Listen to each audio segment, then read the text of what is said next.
Oi pessoal, tudo bem?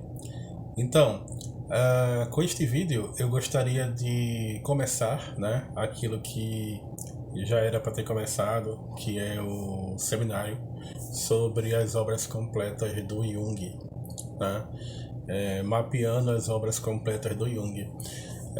Eu falo que já poderia ter começado porque era um plano que eu tinha para começar em janeiro, mas a gente vai fazendo outras coisas e aí, em fevereiro, depois do carnaval, quando vier março, né? E aí março já passou da metade e, enfim, vamos começar, né? Também que eu estava esperando algumas definições do canal sobre se como é que o canal ia acontecer, se ia ter engajamento, se as pessoas iriam se interessar pelo seminário, né? Mas aí eu pensei também, olha, vamos fazendo e as pessoas, eu espero, vão se movimentando junto com a gente, né? Porque o ideal, inclusive, é que você tenha é, um grupo fixo de pessoas com quem você dialogue e possa estudar o conteúdo do canal, porque é um canal inteiramente feito para você estudar. Todo o objetivo do canal é para que você estude Jung. Não é à toa que são mais de 150 aulas clínicas, mais de 30 mini cursos. E não é à toa também que o nome do canal é Vamos Estudar Jung, né?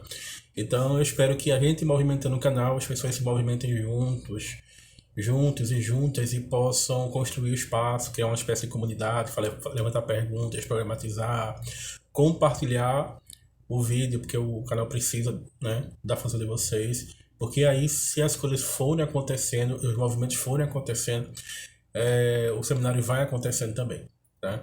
E aí eu pretendo, como você já sabe, quem assistiu o vídeo que eu anunciei o seminário, fazer uma média de 3 vídeos para cada um dos 18 volumes e dos 35 livros das obras completas do Jung, ou seja, serão mais de 100 vídeos aqui no canal sobre as obras completas do Jung, né? Se são 35 livros, 34 livros, né? 35 porque a gente conta os índices, né?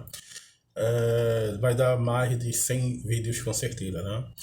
Então, pessoal, gostaria de falar um pouco, só para inaugurar esse momento em que a gente vai conversar sobre o volume 1, estudos psiquiátricos, tá certo? A ideia de mapear, dizer mais ou menos o que tem aqui, tá? Meu livro ele tá todo riscado, né?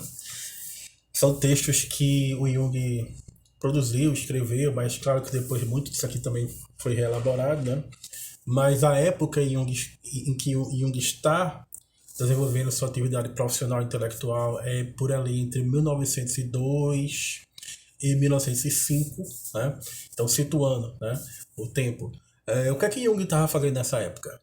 Bom, Jung estava como membro é, da clínica psiquiátrica de Zurich, né? Ou seja, membro voluntário dessa clínica, trabalhando junto com Bleuler, sendo supervisionado por Bleuler. Tá? É nesse momento que ele presta atenção, que ele tem atenção a uma série de fenômenos psicológicos que vão surgir para ele e que muitos desses fenômenos eram negligenciados por médicos da época dele. A gente vai conversar sobre isso daqui a pouco, né? É nesse momento em que Jung se casa com Emma, né? Nesse momento que Jung se casa com Emma é um momento lindo da vida do Jung, né? Um momento massa da vida dele, que muita coisa está se consolidando na vida dele. Ele é médico, ele é respeitado, ele é um cara, ele já está começando a ser conhecido, né? Começando a escrever e encontra o amor da vida dele, se casa e tudo, e porra, massa isso, né? É, é uma época de ouro pro Jung, né? É, o que é que tem nesse livro, gente?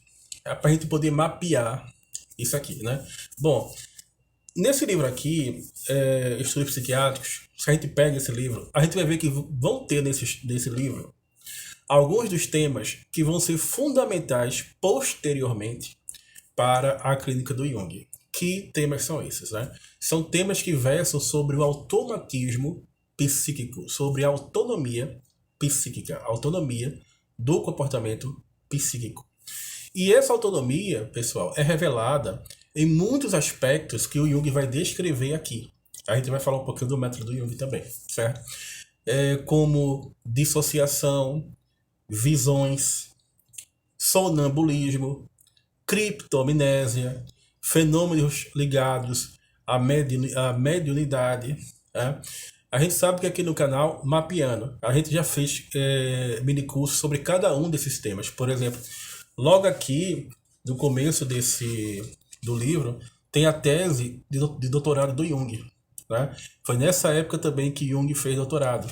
E o nome dessa tese é A Psicologia e Patologia dos Fenômenos Chamados Ocultos. Bom, tem um minicurso inteiro aqui no canal sobre a tese de doutorado do Jung. Exatamente esse nome, sobre a psicopatologia dos fenômenos ocultos. Sobre dissociações da personalidade, que vai ser algo fundamental na psicologia da elaboração dos complexos, que Jung começa a elaborar bastante e que está escrito muito no volume 2, muito pela influência do Pierre Janet, mas também do Flonoir, mas também do Bloiler, mas principalmente a questão do teste de associação de palavras, que não vai aparecer tanto aqui como vai aparecer no segundo volume. O Jung vai começar a investigar que existe no psiquismo um determinado tipo de comportamento, um determinado tipo de automatismo psíquico, cuja descrição fenomenológica, cuja elaboração vai fazer com que, ao registrar esses fenômenos e entregar os relatórios todos os dias para o Bloiler, ele vai começar a meditar e a pensar clinicamente determinados fenômenos psicológicos que não estavam sendo valorizados por outros médicos, como, por exemplo, o célebre caso que vai aparecer no volume 9 dos arquétipos inconsciente coletivo, em que o Jung percebe um sujeito em estado catatônico olhando para o falo do sol, o falo solar, piscando, movendo a cabeça, e o falo do sol dando origem aos ventos. Muito tempo depois, o Jung vai ler um papiro de origem mitraica em que descreve exatamente esse padrão psicológico, essa imagem arquetípica, ou seja, esse arquétipo. A ideia de mitologema. Né? A ideia de mitologema vai surgir muito na prática clínica de Zurich, né? Mesmo que o Jung falou que não entendeu aquele processo, aquele fenômeno psicológico naquele momento, mas ele pôde registrar aquele processo psicológico para uma postura, compreensão dos fenômenos. E eu também fiz um mini curso aqui chamado como utilizar o método do Jung na psicologia clínica, em que eu me utilizo muito também desses escritos aqui, tá certo? O tipo de levantamento que eu fiz, e que eu fiz até alguns vídeos sobre isso, sobre como é possível existir uma fenomenologia daquilo que é oculto. Por quê? Porque a fenomenologia descritiva do Jung diz respeito ao mapeamento, à descrição dos fenômenos psicológicos, né?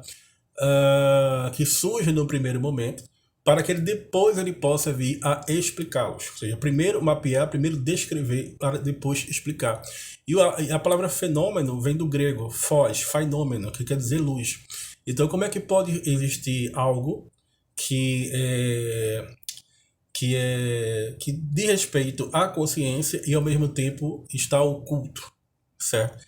É nesse momento que o Jung vai começar a desenvolver o conceito de inconsciente e vai encontrar aquilo que vai modificar não só a estrutura cognitiva do próprio Jung, a própria percepção de mundo do Jung, mas que vai estruturar toda a clínica do Jung, que é o mitologema.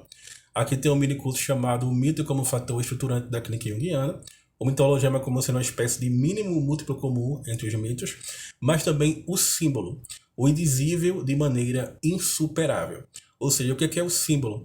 A melhor representação possível para um conteúdo desconhecido.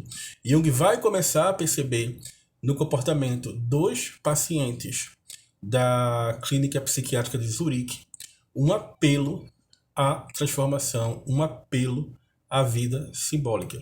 E por que eu estou falando isso? Porque no momento em que Jung é médico, e isso é fundamental para a gente compreender, de um ponto de vista epistemológico, o desenvolvimento da clínica do Jung. No momento em que Jung é médico, e o médico ele possui um viés organicista, biologizante, tá certo? E ele se abre para a dimensão do símbolo, a clínica do Jung está nascendo. A clínica junguiana está nascendo, está se estabelecendo. Como assim?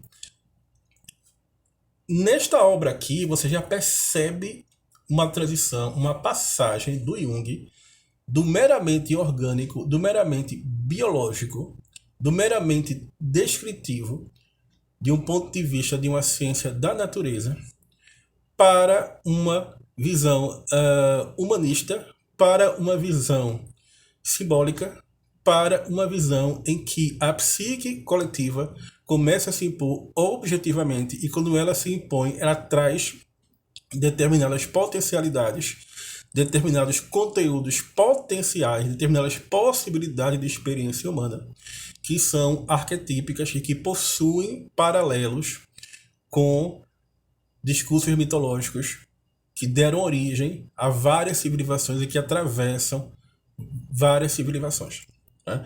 Ou seja, mais para frente a gente vai ter a ideia de um método comparativo, mais para frente a gente vai ter uma ideia dos paralelos, que são os próprios arquétipos, os próprios partner behaviors, os padrões de comportamento coletivo historicamente herdados, ou seja, a filogênese humana. E o caminho que Jung utilizou para passar de uma visão organicista, meramente médica ou psiquiátrica, para uma visão em que a psique pudesse ser estudada, afinal a psique depende do corpo, e o corpo depende da psique, é o caminho do símbolo. E é por isso que a gente pode ter o conhecimento consciente de um fenômeno que é desconhecido. Inclusive porque o símbolo opera uma transformação da libido e o símbolo está destinado a morrer. Ou seja, o símbolo está destinado a se tornar consciência. No minicurso que eu fiz chamado Afinal, qual o método do Jung? Eu falo muito do paradoxo da consciência. O conhecimento não é a consciência, mas a consciência só existe na medida em que ela conhece. Então, o conhecimento Jung, a partir de uma ontologia do conhecimento,